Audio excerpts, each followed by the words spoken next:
Yeah, we're live. It wasn't saying live on my phone. I don't know if it's my service or whatever, but hi. It's all good. You out and about. You looking like it's fresh and Well, sunshine I out have there. recently picked up the game of golf, so that is the thing that's Oh, been keeping me sane. So I'm out here on the golf course with my uncle. nice. What's your handicap?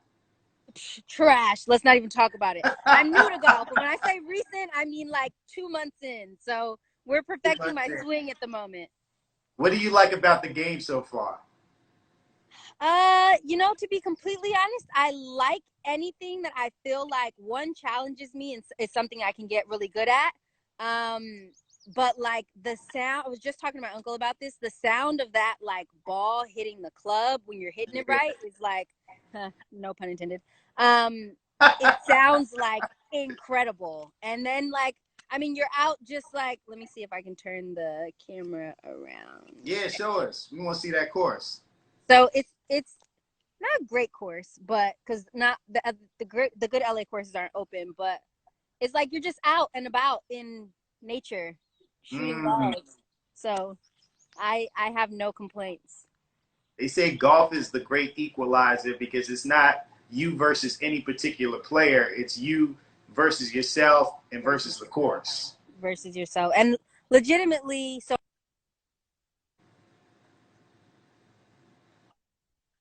that was the same thing as track. Like you're really racing yourself, like at the end of the day. So yeah, yeah. No doubt, no doubt. Well, thank you for taking the time out to speak with me. This is the Making Plays Convo, and really, Of we're just going course, to be thank you. talking about. Oh, no problem. We're going to be talking about all the plays you was making before the pandemic started, what you're doing now, and what you're going to do once things hopefully get back to normal soon. But I always like to ask, how are you and your people doing? Everybody, thankfully, is all good. I've got a 90-year-old grandfather that is not too happy with people not visiting him. His response was like, "I'm not going to give you guys COVID," and we were like, "Bruh, that's not our concern." But thankfully, everybody's good.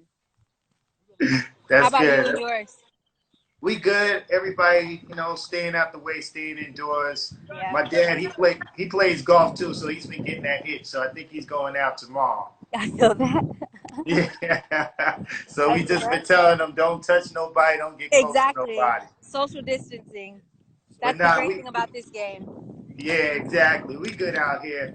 But you've been making plays for a minute. I mean, your Yeah. film resume is incredible. Thank What were you. you working on before everything got shut down? We were supposed to be wrapping up Empire. We had two episodes left to shoot, and then this whole thing happened, and they were like, "Well, that's it." So we were Damn. finished with Empire, and then really just working on the music like crazy. So So we not even gonna find out who shot Lucius, huh? no, which is wild. That's wild. That's the whole Yeah, reason I was watching this last facts, season. I had to facts, see it. So, facts. so they're not gonna go back and like film those last two episodes. That's it. No, that's it, which is crazy. I thought that was like a very interesting choice they made, but yeah, That's terrible. yeah. But what? So what was your reaction like when everything started shutting down? Honestly, at first I was like, okay, like I didn't take it very seriously at first. Like it was Right. just like it seems like we're kind of freaking out. This is the US though, so like nothing can get shut down too badly. And then I heard my dad called me and he was like, they're canceling the NBA season. Mm. And that's when I knew like, oh, this is for real. Like Yeah. this is not a joke. And then we shoot Empire in Chicago. So I was in Chicago. And when I found out that they were shutting things down, I was like, well, the last thing that I want to do is be stuck out here in Chicago by myself and in the cold. Right. So like I legitimately the next day hopped on a flight and I was like, I'm out. Smart. How are you adjusting? You know, if I'm completely honest with you, this whole like outside of people really getting sick and people dying from it, Yeah. I think it's kind of something that the world needed. You know, Mm. we're always walking around, we're always saying how we don't have time for things, you know, whether that's chasing our passions or spending more time around or talking to the people that we love. Like, we're always making all these excuses. And I find that like now that we're in the pandemic and we have all this time, everybody's like, I want to get out of it. And so for me, I came back home. I literally reorganized my house from top to bottom. I've been running like crazy. I've been writing more, and it's really a time to like clear my head and go back to the drawing board and making sure that everything that I'm doing really falls in line with like what I've made my ultimate goals. So to be completely honest with you, I haven't hated it. I have my, don't get me You wrong, I have know, my days of like, what the fuck is going on? But like, yeah, there's a lot of people that feel that way. Like it's been a time to refresh and refocus and get your priorities together, and just a time to create and breathe and stuff. So you're not alone in feeling that way. But obviously, many of us know you for acting, mhm. but your singing is phenomenal. Thank you. And what did you really get into first? Singing, dancing, or acting? So, well, I started off in musical theater. So it Yeah. was kind of always all bunched together for me. And then Mhm. acting just kind of took off, thankfully. And then as I continued it, it was the acting really is what like took off. And so I acted like crazy, went to college. So I went to USC for film production because I wanted to get behind the camera. Okay. But I took the break off of acting, and I had all these friends that weren't necessarily music majors, but loved to like create music in their free time. Mm. And we would be up until my freshman year, legit, we'd be up until like, no bullshit, like 8 o'clock in the morning, like just making Damn. music. Yeah. And Wow. so we would finish that and like head straight to class. And it was something that I felt like it, I've always loved music, so it filled a hole within me, but I never thought that it was something that I was allowed to chase, for lack of better words. So, Mm. um, I was just blessed enough to have friends that were around me that were like, whoa, Rhyon, like, you can do music. Like, that's Yeah. okay. Just because you're an actor doesn't mean you can't do music. You can, if you want this, like, you're talented enough to do it. And so I did this Frank Ocean cover in college, one that was just like, me just getting in the studio and singing. Yeah. And the guy who, like, reproduced the track for me put it up without even, like, asking me. And so I remember being at this scholarship conference, and he calls me and he's like, "Hey, have you seen the Frank Ocean cover?" And I'm like, "What are you talking about?" He's like, "Oh yeah, I forgot to tell you. I put it on YouTube." And I was like, "Okay." And he was like, "Yeah, I put it up an hour ago and it has 24,000 views." And Damn. so in a matter of like, I want to say that right now it's probably like sitting at, I mean, I haven't checked in a couple years, but the last time I checked, it was like sitting at like 15 million views. Excuse me.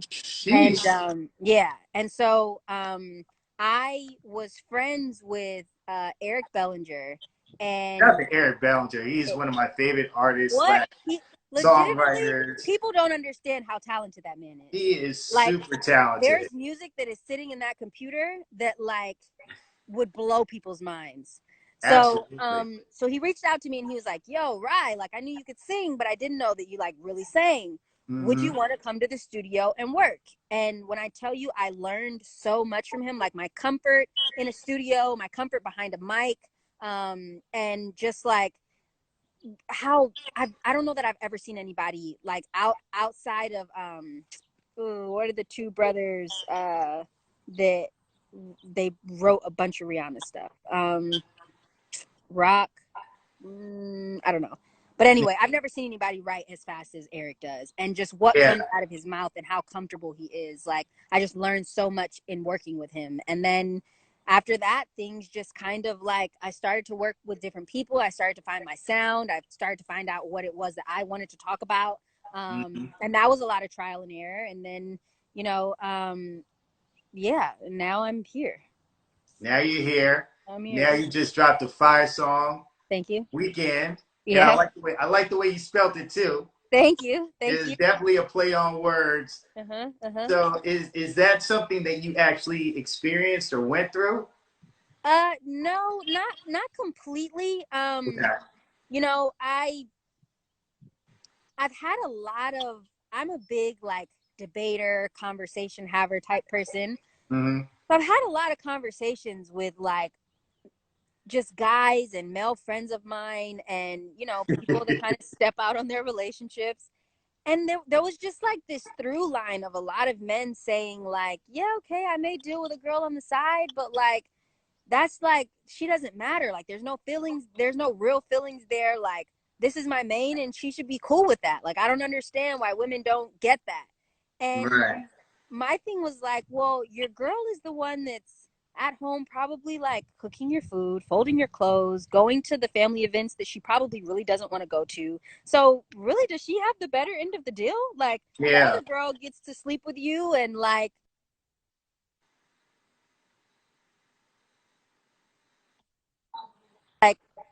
it sounds like she has the better end of the deal to me.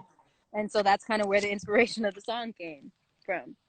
It definitely had a lot of passion in it. Uh, you know, the way that you were singing it, I was like, damn.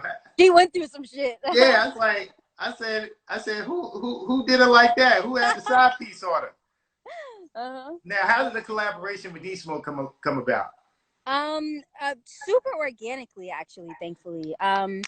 I played the lead in like the lead female in one of Sir's, his brother's videos, and we were on set. And Smoke was in the video also, and we just kind of like hit it off. We talked a lot, like, and you know, nothing crazy. We did. I don't even think we exchanged information at that point. And my manager, Brandon, also no smoke. And once Brandon heard the record, we were kind of like spitballing on like who we think like rapper wise would sound really dope on the song. And he was like, yo, what do you think of putting Smoke on it? And I was like, Mm-hmm. I think Smoke is crazy talented. Like, let's see if he'd be open to it. And so we Yeah. hit Smoke. Brandon sent him over the record, and within a matter of like, I want to say a day or two, Smoke put a verse on it because he liked the song that much. Wow. It Yeah. sounds good with both of y'all on there. Thank you. Thank you. So I heard you've already got like 2 EPs completed, but you're holding out on us. Uh, well, you know, not, I wouldn't say holding out, but we were waiting on the right timing for everything to line up, and I think that timing is finally here. Okay. So everything is like, we're giving everything like a 2 to 3 week window, and everything's like rolling out back to back. So we put out Leaves Yeah, about three he's weeks a before sight too. Weekend. Thank you, thank you, thank Mm-hmm. you. We put out Leaves, then Weekend. We'll put out one more single, and then we'll put out the album, the EP. Can you give us a clue what the next single is going to be? Or is it going to be a surprise? The next thing, I'll tell you. So topic wise, I can be sometimes a little petty, like when I'm like upset. Like I'm not a yeller. I don't really like to argue like that. But I can be petty, and so I also recognize that in this day and age and in this world, it is like ingrained in women's DNA that we're never wrong and that we should not apologize. And so I felt like guys kind of deserved an apology for, because I have a lot of female friends that are also petty. So the record's called Petty, and it's about like being like, all right, I know, I took it overboard with that one. Wait. Back that up a second. So you're making a song apologizing to us? I am, believe it or not, I am. We need this song ASAP. This song needed to come out like 5 months ago. All my fellas, I don't care if you like R&B or not, we are blasting and supporting this song. Thank you so much. It's not all our fault, you know. Thank you. From every brother in America. No We problem. appreciate you. Anytime. Anytime. Anytime. So you're gonna drop this next single, and then you're gonna drop the EP. Yeah. What can we expect from the project? What do you mean by that? Well, like as far as how many songs you're gonna put on there, any collaborations, what kind of flow are you gonna be on, what type of feel, any special producers that you're dealing with? This project, a man by the name of Harmony Samuels, produced all of the music on it. Okay. I have two features. One of that is including Smoke. Mm-hmm. There are 7 records on the project. Good number. All R&B, some a little more soulful leaning, others a little bit more like hip hop leaning. But yeah, something kind of in between. Okay, okay. Yeah. You know, it's an interesting statistic that we've looked at Pandora since the pandemic started. We noticed an increase in R&B streaming. So Cool. I That's have my good for me. theories. That's very good for you. So that's why you see so many labels and artists putting out R&B type songs or looking for R&B acts. Why do you think that is during this time that people are listening to R&B more? I mean, I think that like this is a very introspective time. Mm-hmm. And so I think that R&B is the music that really opens up about emotion, whether good or bad, whether that's like being in love, whether that's heartbreak, whether it's just like a time in life that you're having a hard time with or you're enjoying being around people. I think that it's one of the most like introspective genres, and I think that is just kind of no golf pun, but it's on par with what the world is going through right now. That was witty right there. But Thank no, you. that was a great answer, though. I totally agree with you. R&B is for the soul, and it just takes you to a different space, you Mhm. know? Mhm. So I definitely agree with you on that. Where do you find balance, though, between everything you have going on? Because you have a pretty busy acting schedule, Mhm. and and now the music is really starting to come into its own and Mhm. starting to take off. So obviously, you're going to have to pay more attention to that as well. How do you Mhm. find the balance between everything? Outside of prayer, Right. honestly, I really look at myself as a just really blessed to I get to wake up and do what it is I love every single day, and it also pays my bills. So I don't take that lightly. Mm, So for me, it's like I really, really enjoy what I do. And I'm a person that, like, if I'm not doing those things actively and I don't feel like, or if I don't feel like I'm growing in those things, I'm kind of having a mini heart attack on the sidelines. mm, So for me, the balance is in what I do. It's my way to, like, express myself. I found out probably maybe a year and a half ago that I am apparently publicly not the most vulnerable person, but I am very vulnerable in my art. right. Um, and so it's always been my release and where I feel the freedom to really be and express who I am. So what I do is where I find my balance. And that's like, as cliche as it sounds, that's like no bullshit. Who said that you're not vulnerable? Like, who This made that? guy I dated. Yeah, this Oh, guy that I dated. And I thought that he was like, I thought he was kind of bullshitting, and then I doubled back with like one of my best friends and my mom, and they were like, "Yeah, no, you're not that vulnerable in conversation and like just in life. In your art, completely different, but like when it comes to just like divulging how you feel one on one with somebody, you're not the greatest." So I was like, "Oh shit, I guess I shouldn't have told him that I shouldn't have told him that he didn't know what the fuck he was talking about." So well, yeah, at least we're getting that vulnerability in the music, and the music so far has been phenomenal. thank you. Now, somebody in the comment put, "Are we gonna get a collaboration between you and your big sister?" And by the way, I used to have the biggest crush on her back in the day. But Join the club. A lot I of people have had a crush. know. But is there gonna be a sister collaboration? On this project, no, but that will definitely come. Okay. Yeah. No doubt, no doubt. Yeah. Well, I know you're on the golf course, so I'm gonna wrap it up with my quarantine questions. Are you ready? Okay. Go What's for the it. best What's the best thing you've watched on TV or Netflix or streaming so far since we've been on lockdown? Obviously, we can't say the season finale of Empire because you just broke my heart with that. I I wanted to see who apologize. got I Lucious. apologize to be the bearer of bad news. Narcos. During the quarantine has been Narcos. Mexico. Yes. Yeah. Okay. Not mad at that. Have you tried cooking any new foods? Have I tried cooking any new foods? I actually made a chicken tequila pasta that I kind of changed the recipe to for the better. For the better? And that was pretty. It was. I have to say, like, it was pretty fire. Okay. Okay. Do you have a quarantine bag? Yes. Oh, you had to think about that. I don't know how serious it is if you had to really think about that, but That's a we'll that. talk. We'll talk about that another day. What's the first thing you're gonna do when all this is over? Go eat at a restaurant. Ooh, you're a brave one. Okay, not mad at that. When it's officially over, like when it's over, not just when things open back up, like when the shit's over. I'm Yeah, going to because be down. I'm about to say I'm in Atlanta and they're open for business. So if you really want Oh to go yeah, to a now that's restaurant, crazy. I heard that since you guys have opened back up, you guys have like 3,000 new cases already. man, I ain't one of them because I ain't been going outside. I've been staying out the way. I'm letting everybody else go first. I feel that. I feel that.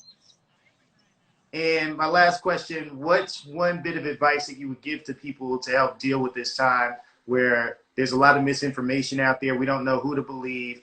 People are not sure about their financial situations. Their mental health has been suffering. What advice would you give for people at this time? Um, to kind of during this time be in search for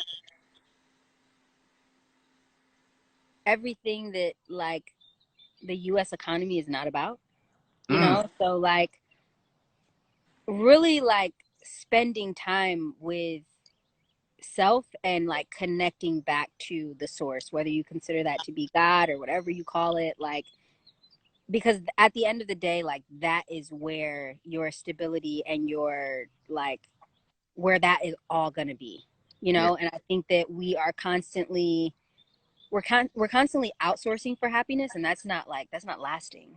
And I think that we've all gotten really used to like looking outward to be like to have some sense of peace, and it's that's just the wrong way to do it. it's great advice right there. I appreciate your time so much. I really enjoyed talking to you. You too. Thank And you. once things open up safely, and if you come down to Atlanta, make sure you come through to the Pandora office so we can chop it up there. I can show you all the artist tools and how we can really blow you up on the platform. Perfect. I appreciate that. All right. All right. Enjoy your golf game. Thank you. Good talking to you. All right. Take care. Bye bye.